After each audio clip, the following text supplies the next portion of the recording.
Si bé els contes d'arrel popular estan íntimament lligats a la figura dels germans Grimm i més endavant a la indústria de Disney passada pel sedàs de l'endolciment, la realitat és que si s'estira del fil s'ha de buscar el seu origen molt abans, en els temps dels mites grecs, i per tant cadascun dels personatges, històries o motius no han de ser analitzats literalment.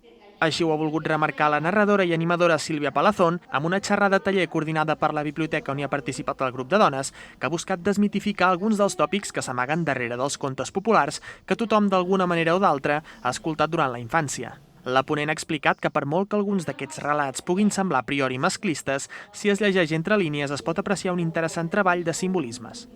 Todo un viaje del héroe para llegar a alcanzar realmente las riendas de su propia vida. Entonces hay que colocarlo en un contexto histórico y analizar su origen mitológico, ¿no? El porqué de una manzana, el porqué de un zapato, el porqué de un ataúd de cristal o un anillo. Y como todo eso se remonta pues, a conflictos edípicos entre padres e hijos, ¿no? De relaciones de poder.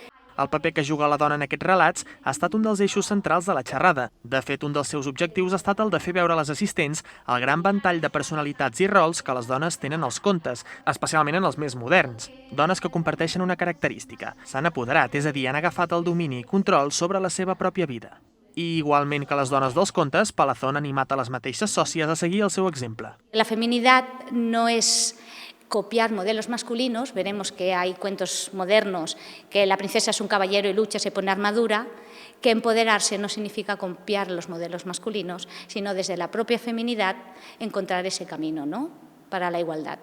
Palazón també ha volgut insistir especialment en la riquesa dels contes populars pel fet que cada relat és únic, a diferència dels llibres físics. I, de fet, per tal de comprovar-ho, la narradora ha animat a les participants a relatar com anys enrere els seus pares i mares els explicaven alguns d'aquests contes populars, només per comprovar com en alguns casos, per exemple, el llop de la Caputxeta no devorava la nena, mentre que en altres casos sí, o també depenent de la persona, la Caputxeta anava a casa de l'àvia, de la tieta o de la padrina.